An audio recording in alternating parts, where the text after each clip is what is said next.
시간이 되었습니다. 다 함께 할렐루야 찬양대 주하게 맞춰 묵사 기도 드리심으로 주일 2부 예배를 하나님 앞에 드리겠습니다.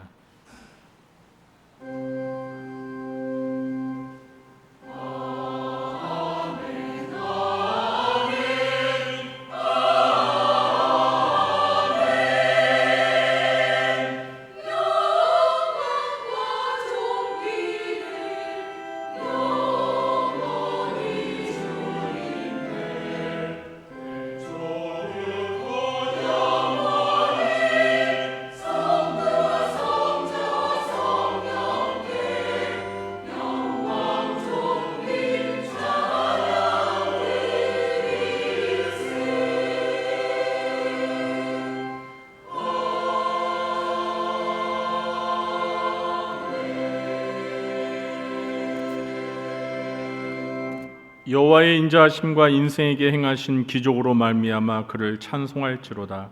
그가 사모하는 영혼에게 만족을 주시며 줄인 영혼에게 좋은 것으로 채워주심이로다. 아멘. 거룩하고 지존하신 하나님, 이 시간 하나님을 찬양하며 예배합니다. 이곳에 오셔서 저희들이 드리는 예배를 기쁘게 받아주시고 하늘의 신령한 은혜를 내려 주옵소서.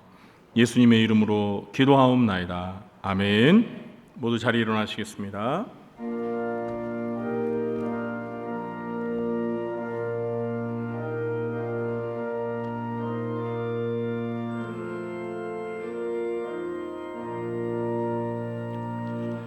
이 천지간 만물들아 복 주시는 주 여호와 전능성부 성자 성령 찬송하고 찬송하세.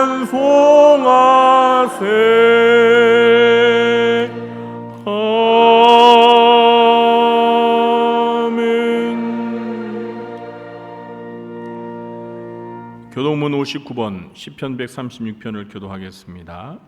여호와께 감사하라. 그는 선하시며 그 인자하심이 영원함이로다.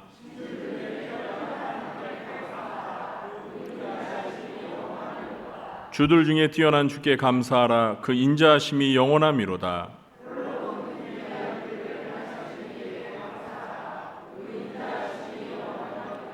지혜로 하늘을 지으신 이에게 감사하라. 그 인자하심이 영원함이로다.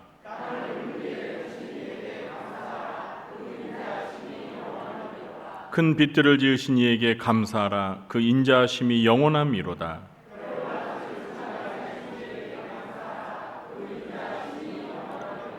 달과 별들로 밤을 주관하게 하신 이에게 감사하라. 그 인자하심이 영원함이로다.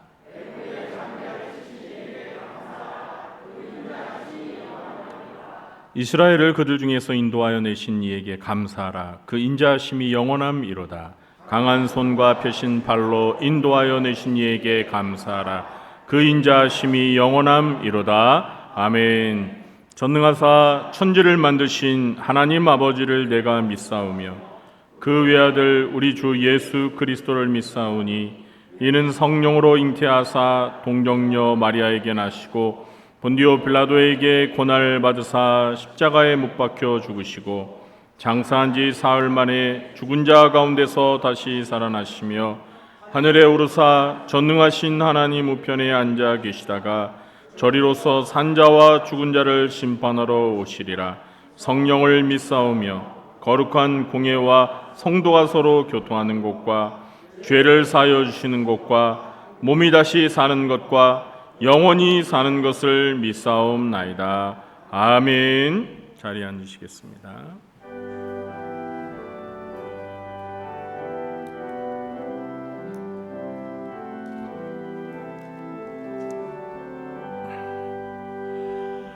다 찬양하여라. 전능왕 창조의 주께 내 호나 주 찬양 평강과 구원의 주님. 성도들아 주 앞에 이제 나와 즐겁게 찬양하여라.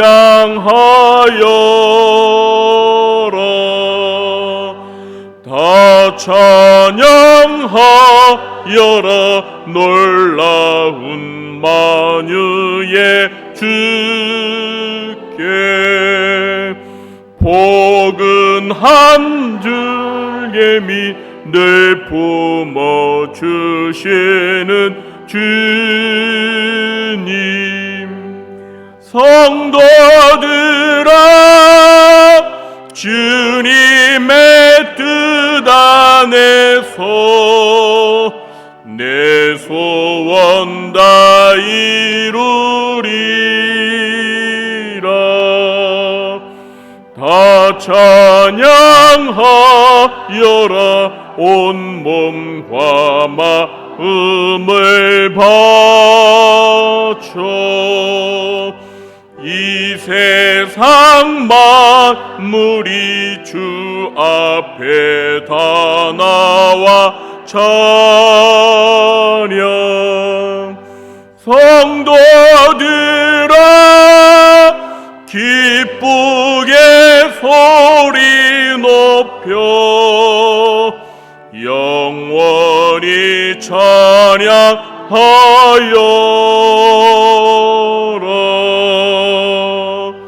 아멘.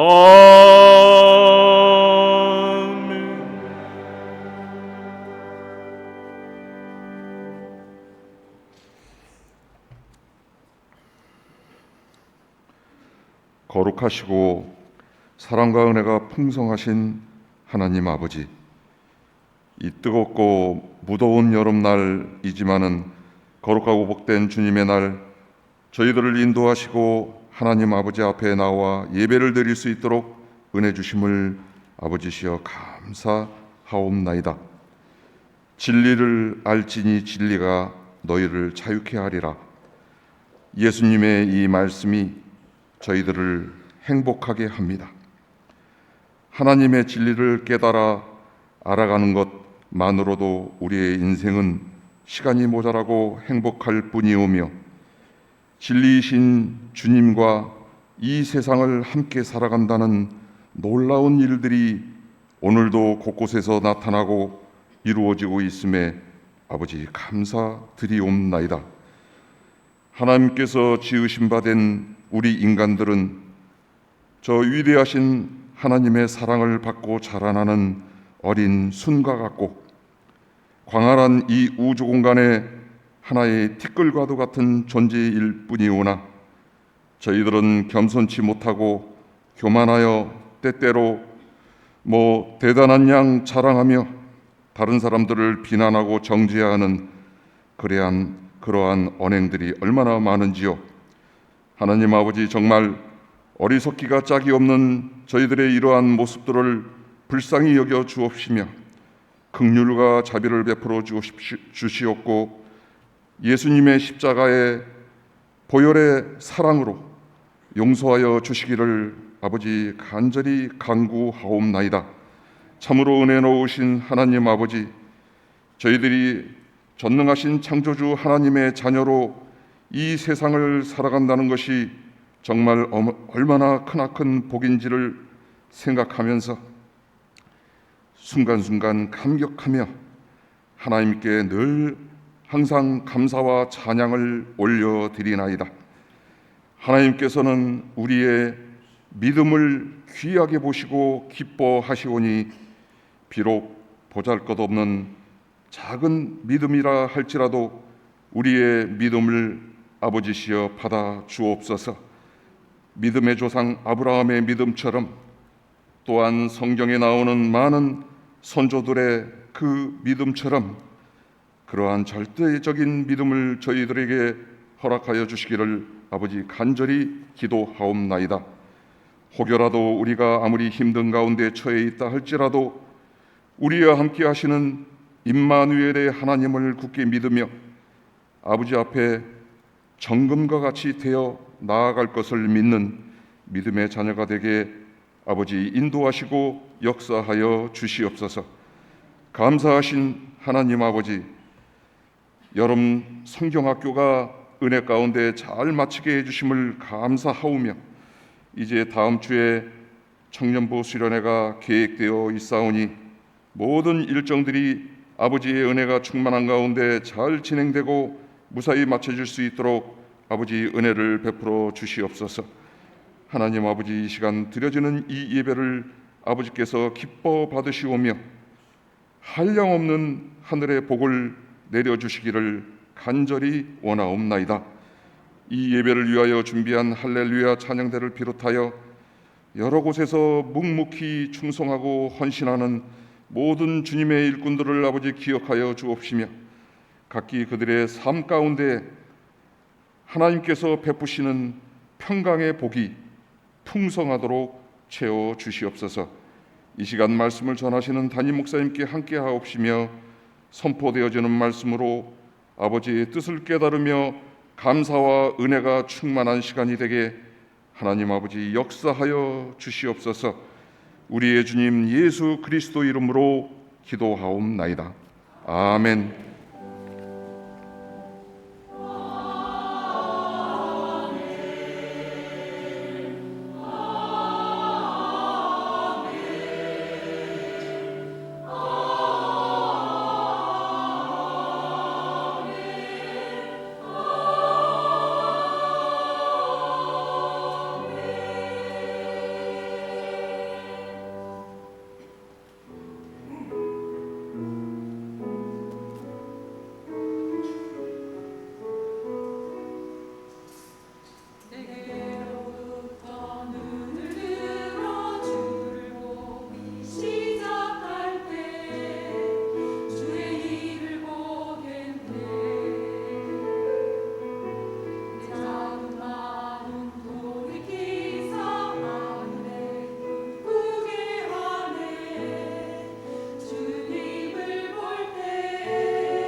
아멘.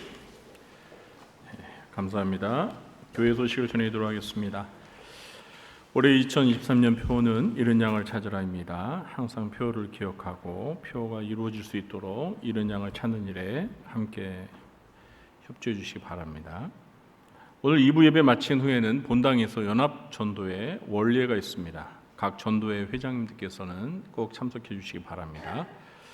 오늘 점심 주방 봉사는 안드레 남전도회와 베드로 남전도회가 함께 섬겨 주시겠습니다.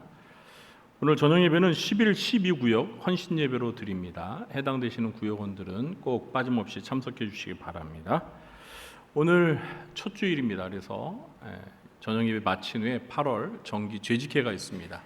우리 재직분들은 꼭 참석해 주시기 바랍니다. 오늘 저녁 예배 때 장학금 전달식이 있습니다. 장학금 수혜자들 봉사장학금, 신학장학금 명단이 있습니다. 저녁 예배 꼭 참석해 주시기 바랍니다. 이번 주 금요 심야기도에도 구역 연합 모임으로 드립니다. 많이 참석해 주시기 바랍니다. 8월 13일 주일부터 15일 화요일까지 청년부 여름 수련회가 교회에서 있습니다. 하나님의 나라라는 주제를 가지고 진행되는데요. 많은 관심과 기도를 부탁드립니다. 교육위원회 주관 여름행사 발표회가 8월 20일 주일 저녁에 예배 때 있습니다. 각 부서는 잘 준비해 주시기 바랍니다. 수도원 여전도 연합회 수련회가 8월 21일 월요일부터 22일 화요일 동안 있습니다. 천마선 기도원에서 있습니다. 참여하시기를 원하시는 분들은 각 여전도의 회장님들에게 신청해 주시기 바랍니다. 오늘까지 신청해 주시기 바랍니다. 이번 주간에는 우리 황보영준 전사님과 원정원 관리 집사님, 유현정 간사님이 휴가를 다녀오겠습니다. 위에서 기도해 주시기 바랍니다. 저는 잘 다녀왔습니다. 8월 추천도서 8월이 되어서요. 추천도서가 바뀌었습니다. J.C. 라일 청교도 목사님이 쓰신 책인데 우상이라는 책입니다. 제가 호불호 시리즈 설교를 하면서 하나님이 싫어하시지 않는 것, 좋아하지 않는 것 말해놓고 이상하네요. 아주 좋아하지 않으시죠? 우상에 대해서 다룬 적이 있는데요. 그래서 제가 이 책을 한번 선택해 보았습니다. 정가는 4,500원이라서 할인가 4,000원에 구입할 수 있고 책도 분량이 그렇게 두껍지 않습니다. 굉장히 얇은 책입니다. 그러나 이 우상이라는 책은 아주 명저입니다. 그래서 많은 사람들이 사서 읽는 그런 베스트셀러인데요. 안타깝게도 저희가 주문한 서점이 휴가 중이어가지고 이 책이 이번 주에 도착을 못했습니다. 그래서 다음 주에 구입할 수가 있습니다. 다음 주에 저희들이 책이 오면 많은 성도님들이 좀 사서 읽어보셨으면 좋겠습니다.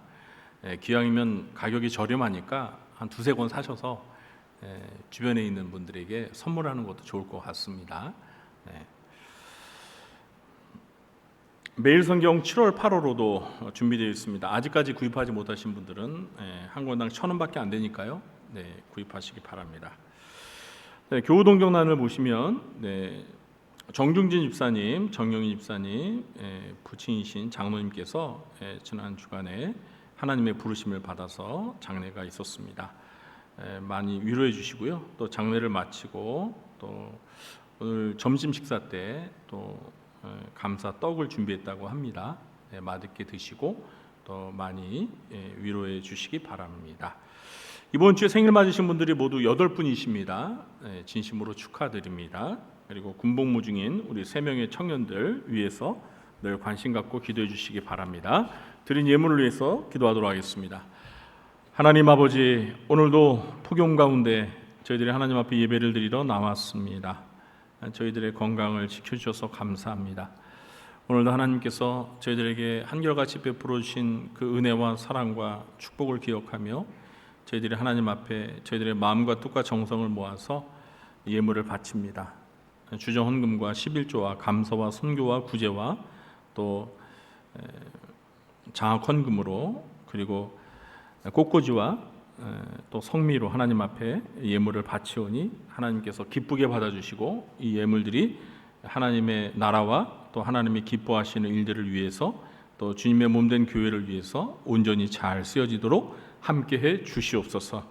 언제나 하나님께서 베풀어 주신 시간과 물질과 몸을 바쳐 충성하는 주의 사랑하는 자녀들을 기억하여 주시고, 우리 주님께서 산상수훈에서 약속하신 바와 같이 이 땅에 살아가는 동안 저희들의 필요한 의식주의 문제를 해결해 주시기를 원합니다.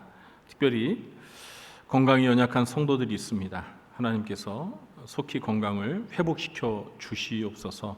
특별히 이 폭염 가운데 저희들의 건강을 하나님 앞에 의탁합니다. 저희들이 이 무더위를 잘 이겨낼 수 있도록 도와주시옵소서. 또한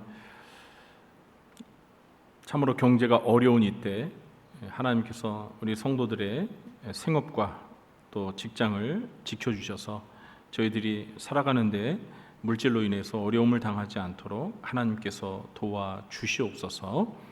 이 시간 하나님의 말씀을 들을 때 진리의 영이신 보혜사 성령님께서 저희들이 말씀을 잘 깨달아 알 수 있게 해주시고, 그 말씀이 저희들에게 은혜가 되게 해주시고, 또 그 말씀대로 실천하며 살아갈 수 있도록 도와주시옵소서. 예수님의 이름으로 축복하며 감사하며 기도하옵나이다. 아멘. 이 시간 우리가 함께 은혜 받을 하나님의 말씀은 시편 145편 18절 말씀입니다. 시편 145편 18절 한 절 말씀입니다. 다 찾으셔서 한 목소리로 함께 합독을 하도록 하겠습니다. 시편 145편 18절 한 목소리로 읽겠습니다. 여호와께서는 자기에게 간구하는 모든 자, 곧 진실하게 간구하는 모든 자에게 가까이 하시는도다. 아멘. 네, 오늘 함께 예배에 참석하신 분들을 마주보면서 이렇게 인사해 보겠습니다. 다시 만나서 반갑습니다.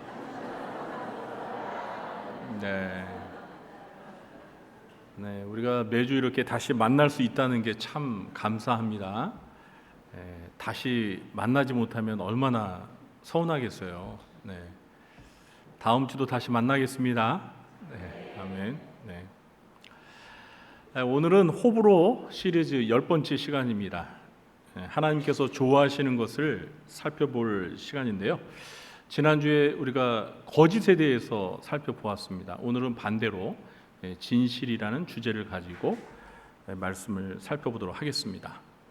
이 진실의 사전적인 정의는 거짓이 없이 바르고 참되다입니다.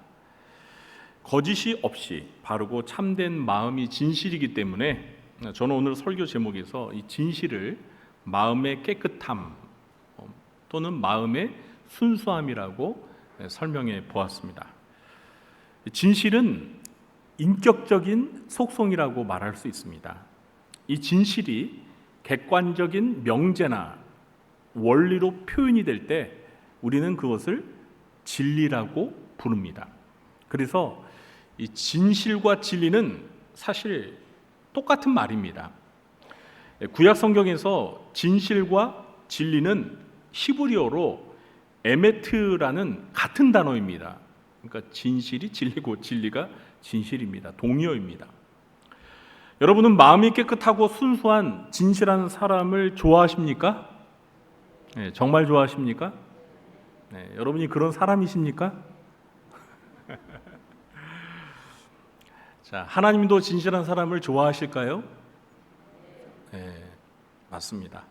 우리 하나님께서는 진실을 좋아하시고 또 진실한 사람도 좋아하십니다. 그 이유는 우리가 믿는 삼위일체 하나님께서 진실하신 하나님이시기 때문입니다. 사탄 마귀가 거짓의 아비이자 거짓말쟁이라면 하나님은 거짓이 조금도 없으신 진실하신 하나님이십니다. 신명기 32장 4절에서 모세는 하나님을 가리켜서 진실하고 거짓이 없으신 하나님이라고 찬양합니다. 다윗은 시편 86편 15절에서 하나님을 인자와 진실이 풍성하신 하나님으로 소개하고, 시편 108편 4절에서는 주의 인자하심이 하늘보다 높으시며 주의 진실은 궁창에까지 이르나이다 라고 찬송하고 있습니다. 시편 117편 2절에서는 여호와의 진실하심이 영원하다라고 선포합니다. 우리가 구약 성경을 읽어보면 여호와의 성품을 언급할 때 인자와 진실, 인자와 진리가 함께 세트로 사용되는 경우를 많이 발견할 수 있습니다. 인자는 히브리어로 헤세드입니다. 제가 룻기를 강의할 때 이 헤세드라는 단어의 의미에 대해서 설명을 드렸는데요. 헤세드는 약속을 신실하게 지키는 변함이 없는 사랑을 의미합니다. 하나님과 이스라엘 백성들이 이제 시내산에서 이렇게 언약을 체결했습니다. 그래서 이스라엘 백성들은 하나님의 백성이 되고 하나님은 이스라엘 백성들의 하나님이 되셨는데요. 이렇게 언약을 체결하고 나서 하나님께서는 그 언약에, 그러니까 언약이라는 게 약속이거든요. 그러니까 그 약속을 신실하게 이행하면서 자기 백성인 이스라엘을 변함없이 한결같이 사랑하십니다. 그것이 바로 헤세드, 인자라는 것입니다. 그래서 인자는 이 거짓이 없는 진실함과 아주 잘 어울리는 성품입니다. 그러니까 변함없는 사랑, 그리고 진실. 그 변함없는 사랑이 진실한 사랑이고 그것이 한결같 그런 두 가지 성품이 함께 이렇게 잘 어울리는 성품일 수밖에 없는 것이죠. 하나님의 아들이시며 성자 하나님이신 우리 예수님께서도 역시 거짓됨이 없으시고 오직 진실하신 분입니다. 우리가 복음서를 읽을 때 우리는 예수님의 대화에서 그 예수님만의 독특한 화법, 언어 습관, 말버릇을 발견하게 되는데요. 제가 설교할 때 여러 번 설명을 드렸습니다. 우리 예수님께서 말씀하실 때 내가 진실로 너희에게 이르노니 이런 표현을 자주 사용하십니다. 어떤 때는 진실로라는 말이 한 번으로도 부족하셨는지 이 두 번씩이나 사용하시면서 내가 진실로 너희에게 이르노니 이런 말씀을 하시는 경우도 있습니다. 사복음서에서 예수님의 이러한 화법은 무려 60번 이상이나 사용되고 있습니다. 이것은 그만큼 예수님께서 일상의 대화에서 항상 진심만을 말씀하시는 진실한 분이라는 것을 나타내 주는 것입니다. 그런데 여러분, 예수님이 내가 진실로 너희에게 이르노니 라고 말씀하실 때 이 진실로라는 말이 그리스어로 아멘입니다. 뭐라고요? 아멘. 우리가 아멘이라는 말 잘 하지 않습니까? 그게 바로 진실로예요.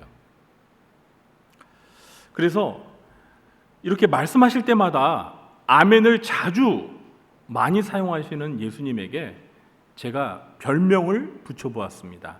아멘 예수님. 아멘 예수님. 그러니까 진실하신 예수님이라는 거예요.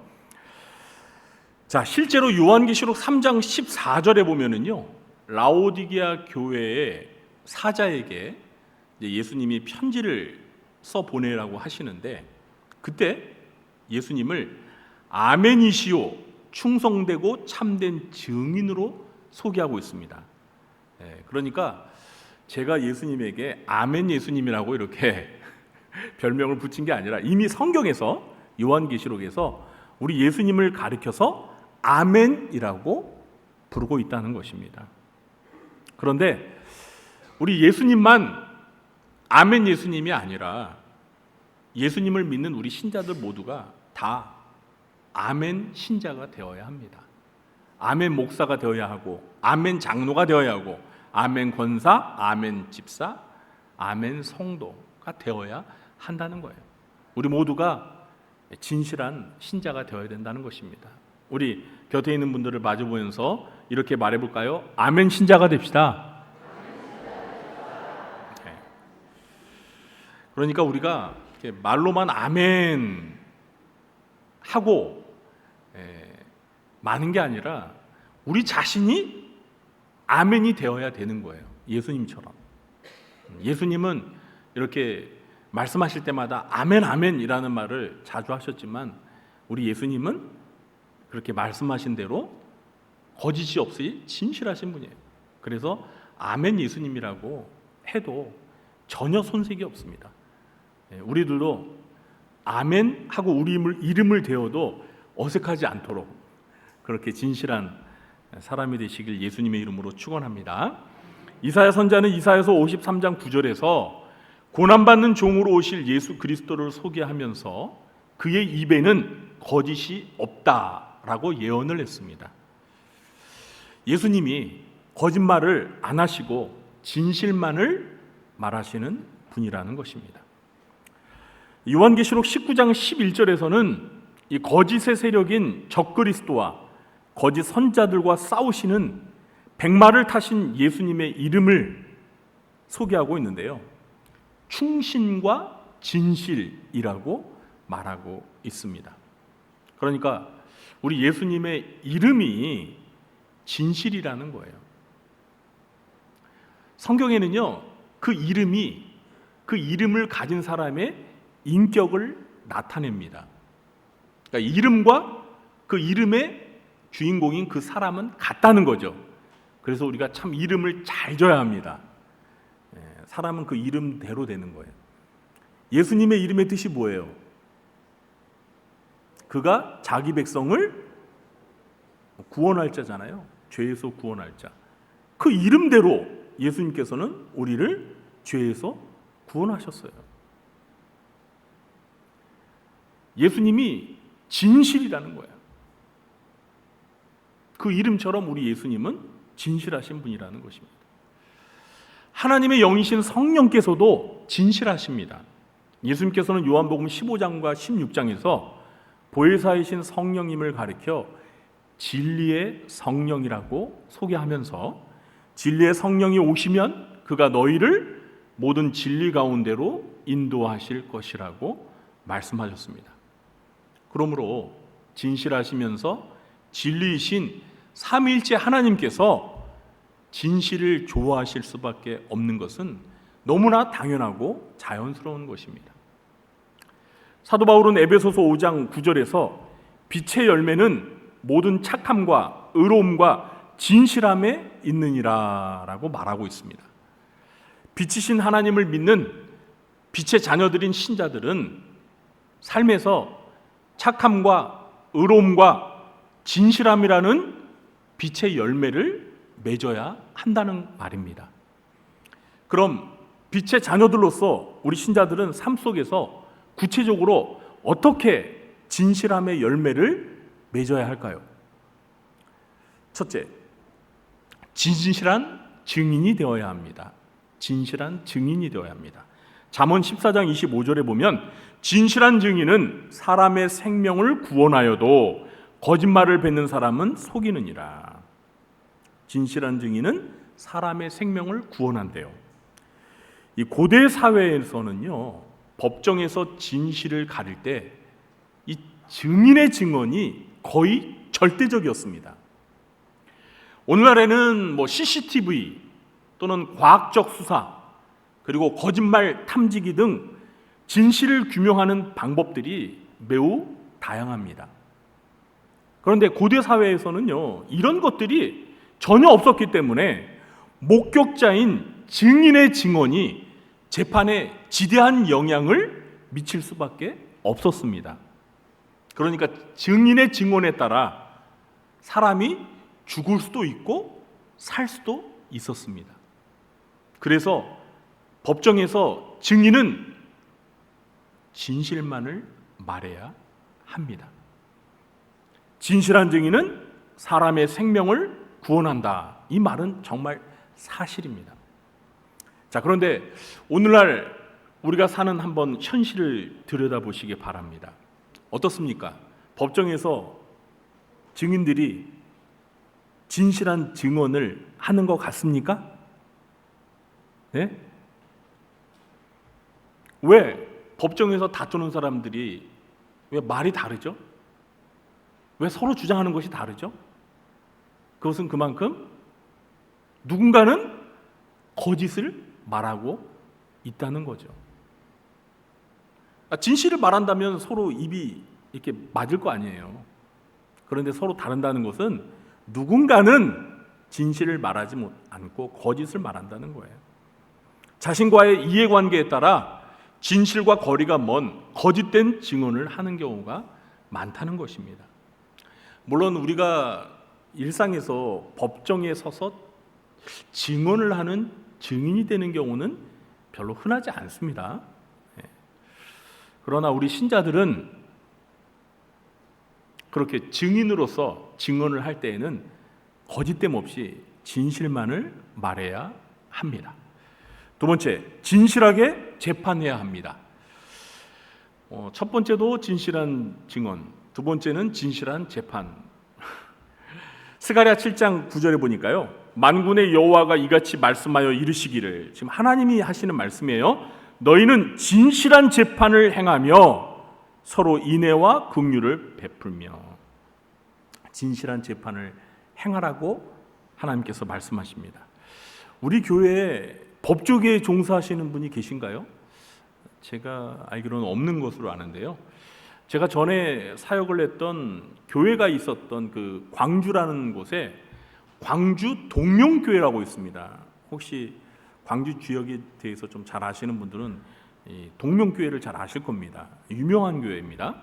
그런데 이 광주 동명교회가 위치한 곳이 어디냐면요, 광주 고등법원, 광주 지방법원, 광주 고등 검찰청이 있는 그 지역에서 가까운 곳에 교회가 있어요. 그러다 보니까요, 이 동명교회에는 법조인들이 굉장히 많습니다.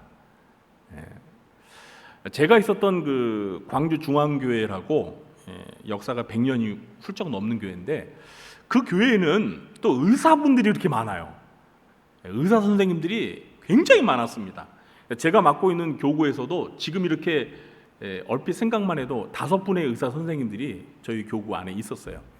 교회 안에 의사 선생님들이 많아가지고요, 교회에 무료 진료소가 있었어요. 그래서 주일마다 의사 선생님들이 많으니까 이렇게 순번을 정해가지고 돌아가면서 아픈 환자들을 무료로 진료하는 그런 의료 선교를 펼칠 정도로 의사 선생님들이 참 많았습니다. 그런데 여러분은 의사 선생님이 많은 교회를 다니시겠어요? 법조인들이 많은 교회를 다니시겠어요? 저 같으면은 그래도 의사 선생님이 많은 교회를 좀 다닐 것 같아요. 제가 아프면 고쳐주시고, 의사 선생님들의 마음이 좀 따뜻하잖아요. 그런데 법조인들은 어떻습니까? 법대로 하시오.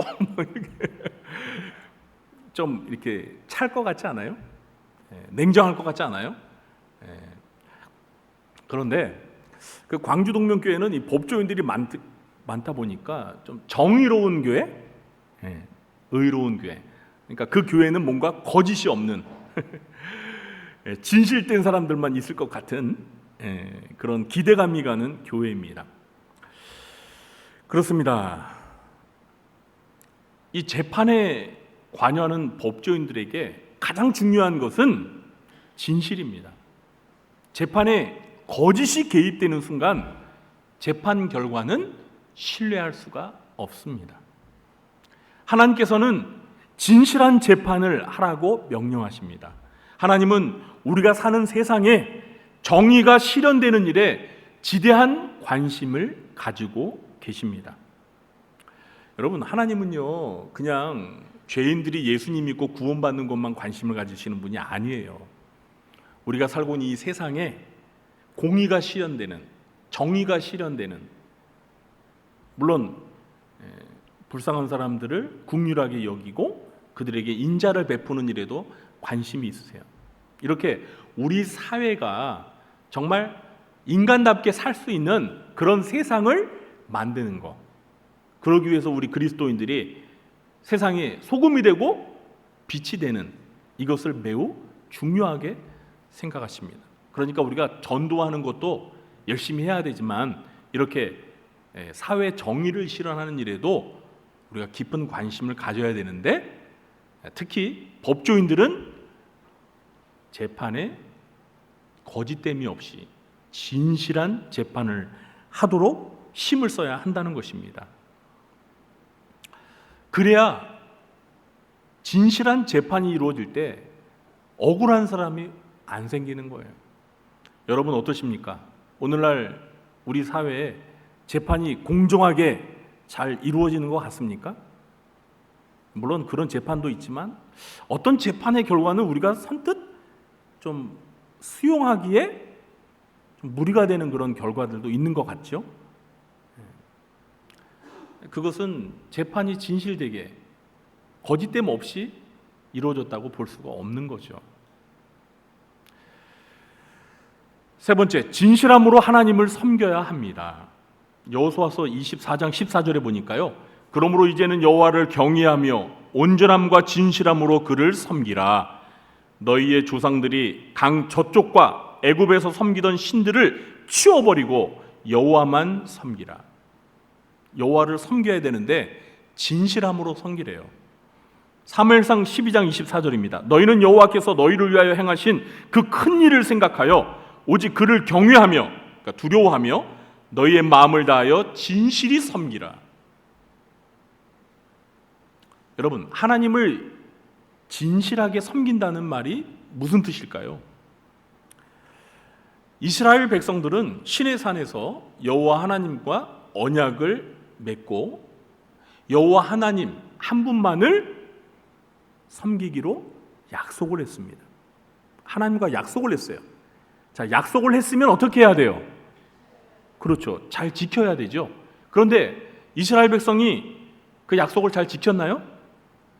우리가 요즘 새벽에 예레미야서를 보고 있지만 어떻습니까? 약속을 잘 지켰어요? 안 지켰어요? 안 지켰잖아요. 그래서 남유다가 멸망하지 않습니까? 왜 멸망했어요?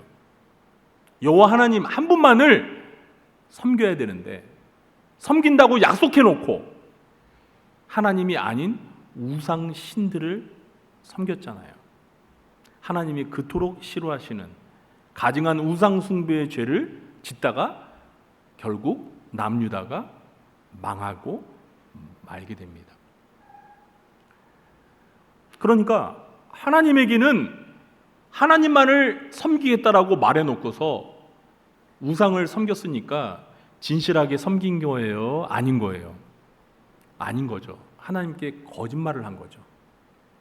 그렇기 때문에 하나님을 진실하게 섬겨야 한다는 것은 하나님 한 분만을 끝까지 변함없이 섬기라는 말입니다. 저와 여러분에게도 이 말씀은 똑같이 해당되는 거예요. 우리가 하나님을 믿는다고 하면서 실제 삶 속에서는 우상이나 미신을 쫓는다면 그거는 하나님 앞에 진실하게 섬기는 것이 아니라 거짓말을 하는 거예요. 그럼 하나님이 좋아하시겠어요? 싫어하시겠어요? 당연히 싫어하시죠. 여러분, 하나님이 가장 싫어하시는 게 뭐예요? 네, 우상을 섬기는 거예요. 하나님 앞에 거짓말하는 거예요. 특히 거짓말을 하는데 하나님을 섬긴다고 해놓고서 하나님이 아닌 우상을 섬기는 거, 그걸 하나님이 너무너무 싫어하세요. 그러니까 다음 주에 꼭 우상이라는 추천도서 꼭 읽어보시기 바랍니다. 아니, 이 책이 너무 좋은 책이에요, 여러분. 이거 베스트셀러입니다. 이 라일이라는 목사님이 유명한 청교도 목사님인데 정말 이 짧은 책 한 권 쓰고 이 책이 정말 길이 기억되는 그런 책입니다. 그러니까 꼭 읽어보시고요.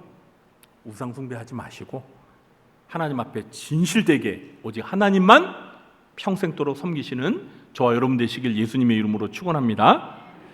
네 번째, 진실하게 사랑해야 합니다. 진실하게 뭘 해야 된다고요? 사랑해야 합니다. 요한일서 3장 18절에 자녀들아, 우리가 말과 혀로만 사랑하지 말고 행함과 진실함으로 하자. 여러분, 사랑을 말로 표현하고 고백하는 거 매우 중요한 겁니다. 에이, 내가 당신 사랑하는 거 알잖아. 그걸 꼭 말로 해야지 알아? 말로 해야지 알아요. 특히 남자들은 그렇습니다. 말로 해야지 알아요. 그런데 여러분, 우리가 사랑을 말로 고백해야 하지만, 그것도 중요하지만 말만 사랑한다고 고백하고 행함이 따르지 않으면 그 사랑은 진실된 사랑이에요? 거짓된 사랑이에요? 네? 거짓된 사랑이죠. 왜요? 아니 말로 사랑한다며. 그러면 행동도 사랑을 실천해야지.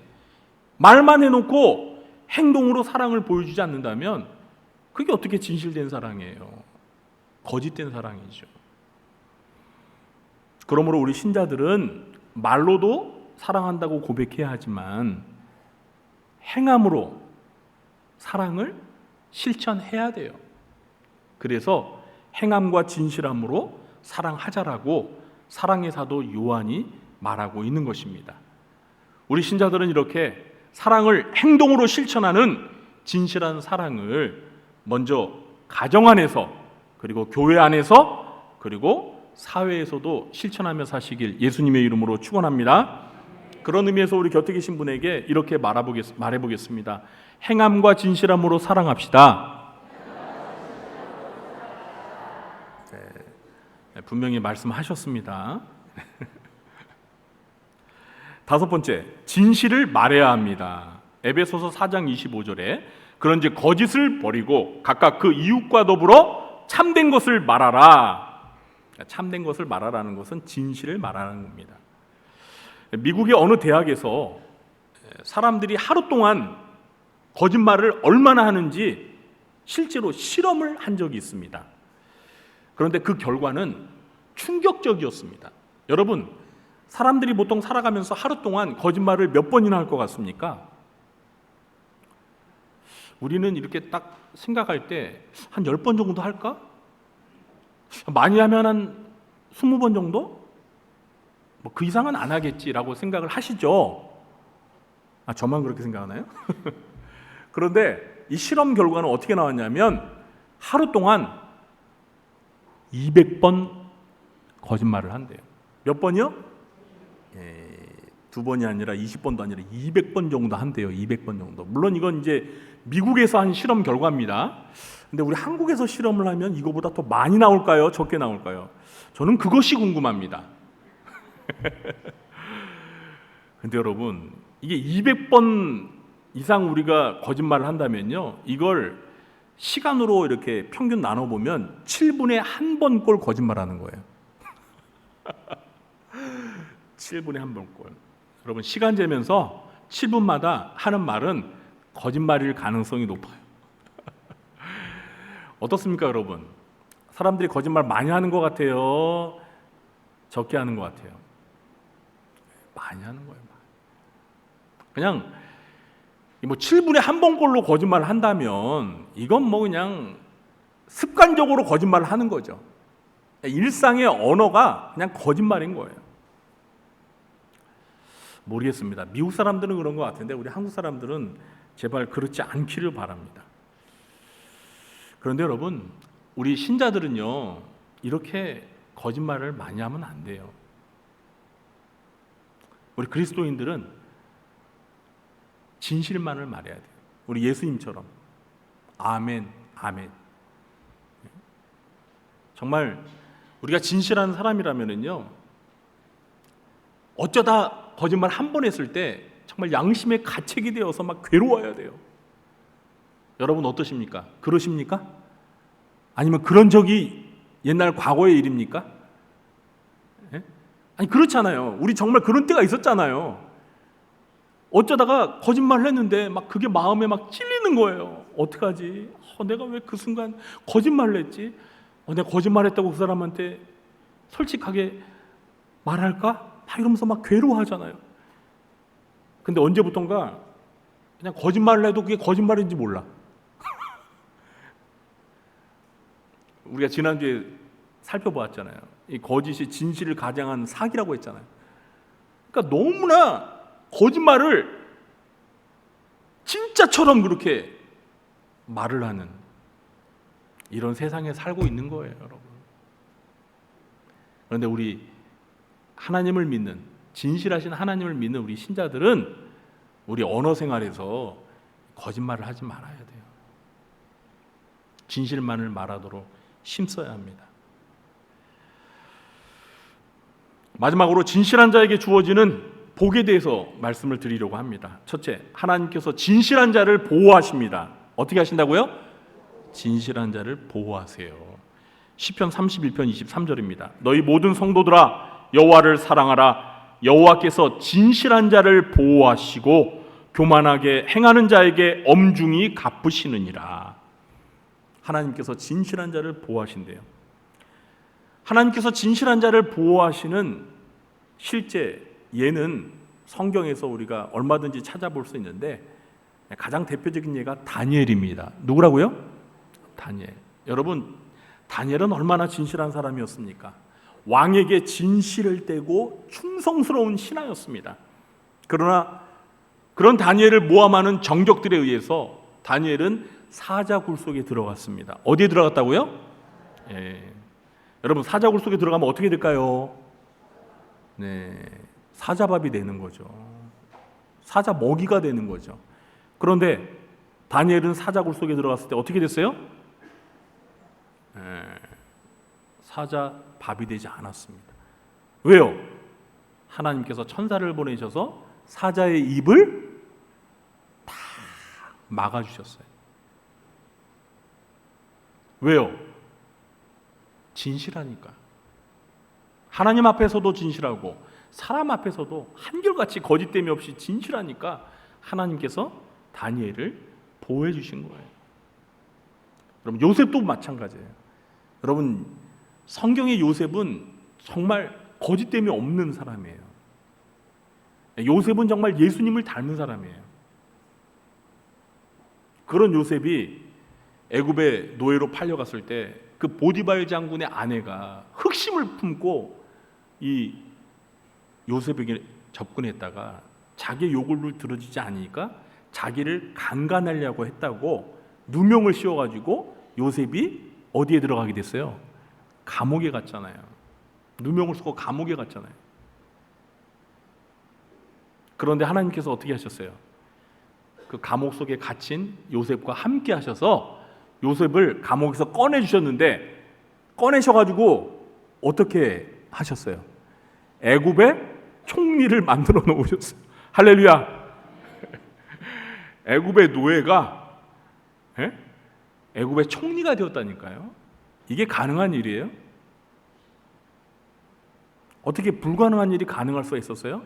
요셉이 진실했기 때문에. 이렇게 하나님께서는 진실한 사람을 보호해 주세요. 물론 진실한 사람은 일시적으로 어려움을 당할 수 있습니다. 그러나 하나님께서는 진실한 사람을 기억하시고 그를 보호하시고 그를 도와주시고 그를 높이 들어 사용하십니다. 여러분도 다니엘과 요셉처럼 진실한 사람이 되어서 하나님의 보호를 받고 하나님 앞에 크게 쓰임 받으시길 예수님의 이름으로 축원합니다. 둘째, 하나님께서 진실한 자를 가까이 하십니다. 오늘 본문 시편 145편 18절 말씀 우리 한 목소리로 다시 읽어보겠습니다. 여호와께서는 자기에게 간구하는 모든 자, 곧 진실하게 간구하는 모든 자에게 가까이 하시는도다. 아멘. 하나님은 누구를 가까이 하신다고요? 하나님께 간구하는데 진실하게 간구하는 사람을 가까이 하신대요. 제가 이 말을 보니까요, 야, 하나님께 간구를 하는데 진실하게 간구하지 않는 사람도 있는가 보다. 거짓되게 하나님 앞에 간구하고 기도하는 사람도 있을 수 있다는 거죠. 생각해 보니까요, 진짜 그럴 수 있을 것 같아요. 하나님께 기도하면서 진실되지 못하게 기도하는 사람들도 있는 것 같아요. 그러니까 기도 내용과 삶이 일치하지 않는, 그게 거짓되게 간구하는 거예요. 그러나 하나님 앞에 간구하는 그것과 삶이 일치하고 거짓됨이 없이 진실할 때 하나님께서 그런 사람을 가까이 하신다는 거예요. 여러분, 하나님과 가까워지고 싶으신 분 계십니까? 네, 그러면 진실하세요. 하나님 앞에 진실하시면 하나님이 그를 가까이 하십니다. 뭐 그건 당연하죠. 왜? 하나님이 진실하신 하나님이잖아요. 여러분, 유유상종이라는 말 아세요? 그 뜻이 뭐예요? 끼리끼리. 하나님이 진실하시기 때문에 하나님은 진실한 자를 가까이 하시는 거예요. 진실한 사람은 하나님과 친구가 될 수 있습니다. 여러분 성경에 보세요. 하나님과 가까웠던 사람들 보세요. 다 진실한 사람들이었어요. 모세 얼마나 진실했습니까? 하나님이 모세와 함께 대면하여서 말씀하실 정도로 진실했어요. 저와 여러분도 하나님 앞에 진실하면 하나님의 친구가 될 수 있습니다. 하나님과 가까운 사이가 될 수 있습니다. 물론 우리는 하나님과 가까운 사이죠. 얼마나 가까우세요? 하나님은 우리의 아버지, 우리는 하나님의 아들과 딸. 가깝죠?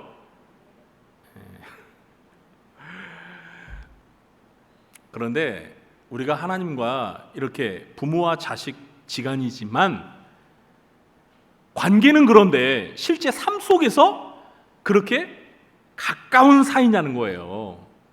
그러기 위해서는 우리가 하나님 앞에 진실해야 된다. 하나님 앞에 진실되게 기도하는 자를 하나님이 가까이 하신다. 셋째, 진실한 자에게 복이 있게 될 것입니다. 여러분 믿으십니까? 누가복음 12장 42절부터 43절 말씀에 보면 주께서 이르시되 지혜 있고 진실한 청지기가 되어 주인에게 그 집종들을 맡아 때를 따라 양식을 나누어 줄 자가 누구냐? 주인이 이를 때 그 종이 그렇게 하는 것을 보면 그 종은 복이 있으리로다. 지혜 있고 진실한 청지기, 일꾼이 되면 그런 자에게 하나님이 복을 베풀어 주신다는 것입니다. 너무나 당연한 결과죠. 넷째, 진실한 자는 하나님의 기뻐하심을 받습니다. 잠언 12장 22절입니다. 거짓 입술은 여호와께 미움을 받아도 진실하게 행하는 자는 그의 기뻐하심을 받느니라. 거짓말하는 자는 여호와께서 미워하신대요. 그러나 진실하게 행하는 자는 기뻐하심을 받는데요. 여러분, 하나님의 기뻐하심을 받는다는 말이 무슨 뜻이에요? 하나님이 그를 기뻐하신다. 하나님이 기뻐하신다는 뜻은 또 뭡니까? 하나님이 그를 사랑하신다는 거예요. 여러분, 우리가 사랑하는 사람 보면 마음이 기뻐요, 슬퍼요? 기쁘잖아요. 하나님이 기뻐하시는 사람은 하나님이 사랑하시는 사람이에요. 어떤 사람은 하나님께서 기뻐하신다고요? 진실하게 행하는 사람. 우리 구로장교회 성도님들은 모두가 진실하게 행하는 사람이 되셔서 하나님을 기쁘시게 하고, 그러니까 하나님의 기쁨이 되고 하나님께 사랑받는 자가 되시길 예수님의 이름으로 축원합니다.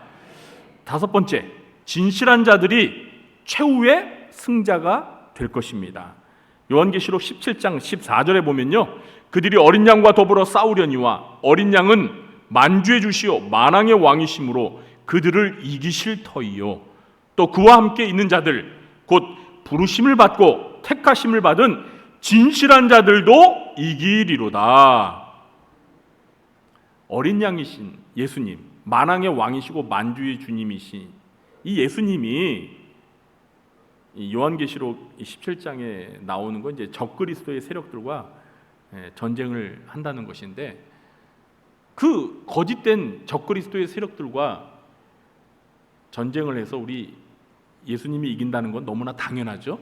그런데 예수님만 이기시는 게 아니라 예수님과 함께 있는 자들, 곧 부르심을 받고 택하심을 받은 진실한 자들도 이긴대요.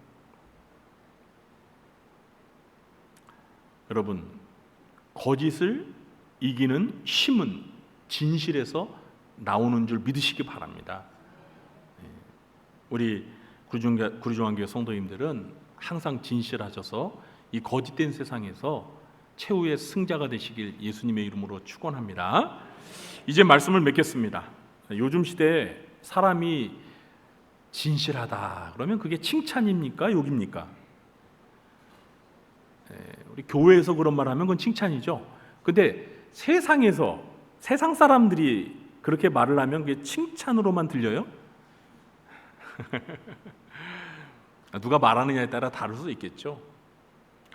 그런데 우리가 살고 있는 이 세상에서 어떤 사람이 진실하다 그러면 고지식하고 융통성이 모자르고 답답한 사람, 바보 취급을 받는 게 현실입니다. 세상 사람들은 적당히 거짓말도 할 줄 알고 경우에 따라 이익을 얻기 위해 남을 속일 줄도 알아야 세상에서 출세하고 성공한다고 생각을 합니다. 여러분은 어떻게 생각하십니까? 그러나 이것은 사탄 마귀가 만든 거짓말입니다. 신자들은 세상에 살면서 뱀같이 지혜로울 필요는 있습니다. 우리 예수님이 그런 말씀하셨잖아요. 뱀같이 지혜롭고 그러나 비둘기같이 순결하라고 말씀하셨어요. 그러니까 우리는 하나님을 믿는 신자들은 거짓과 적당히 타협하면서 진실을 포기하면서까지 세상의 생존 방식을 따라갈 필요가 없습니다. 물론 우리가 진실을 고집하다 보면 당장 손해를 볼 수 있습니다. 또 남들보다 늦게 갈 수 있습니다.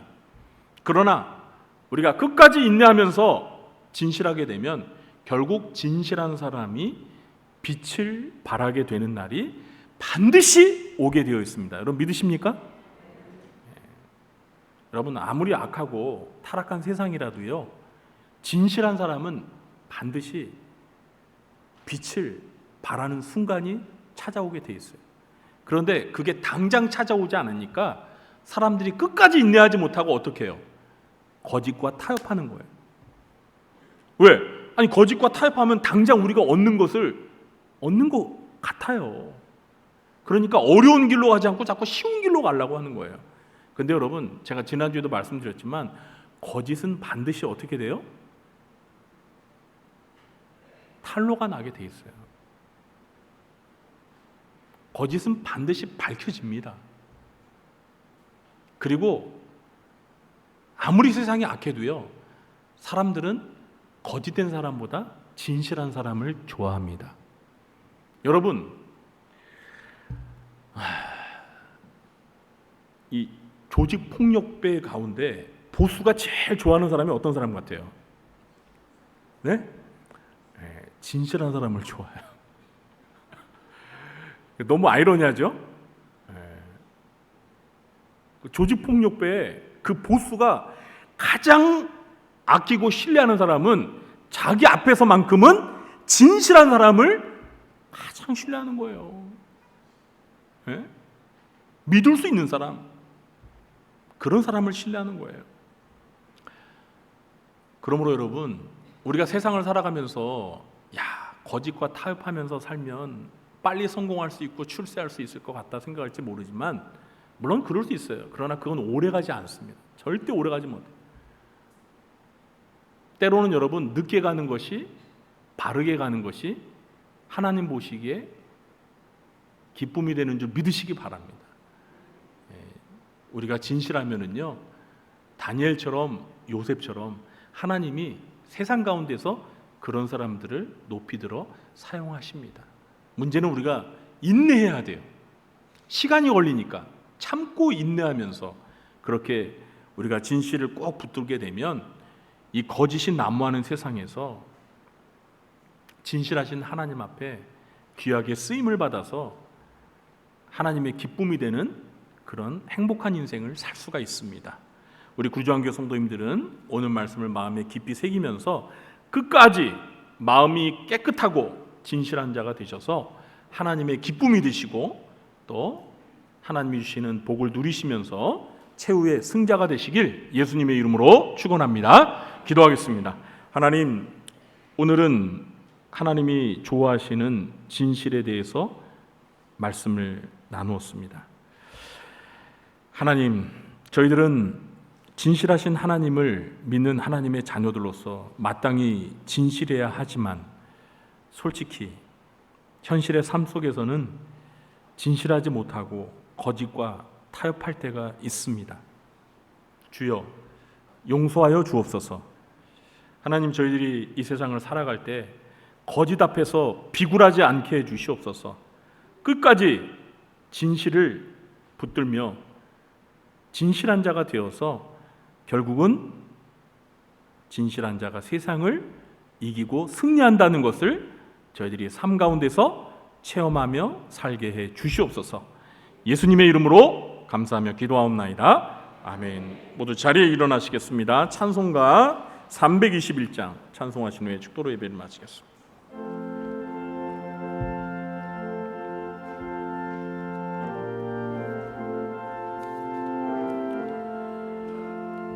날 대속하신 예수께 내 생명 먹으리니 늘 진실하게 하소서. 내 구주 예수여, 나 구주 위에 살리라. 내 기쁨 한량 없으리.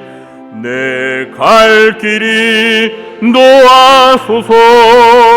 내 구주 예수여, 날 구원하신 예수를 일평생 의지하오니 날 영접하여 주소서. 내 구주 예수여, 나 구주 위에 살리라. 내 기쁨 한량 없으리. 내 갈 길이 노하소서. 내 구주 예수여, 주 십자가에 달리사 날 자유하게 했으니 내 몸과 마음을 주 위해 다 쓰게 하소서. 나 구주 위에 살리라. 내 기쁨 한량 없으리. 내 갈 길이 노하소서. 내 구주 예수여.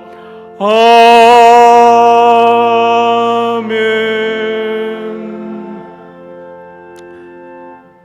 지금은 아멘이신 우리 구주 예수 그리스도의 무한하신 은혜와 인자와 진실이 무궁하신 하나님 아버지의 극진하신 사랑과 진리의 영이신 보혜사 성령님의 교통하심이 우리 하나님께서 좋아하시는 진실한 자가 되어서 하나님을 기쁘시게 하고 복된 인생을 살아가며 거짓된 세력을 물리쳐 승리하며 살아가는 삶이 되기를 간절히 소원하며 실천하기로 마음에 굳게 결심하며 돌아가는 주의 사랑하는 백성들 머리 위에와 그들의 가정과 생업과 직장과 교회와 이 나라 민족 위에 지금부터 영원토록 함께 있을지어다. 아멘.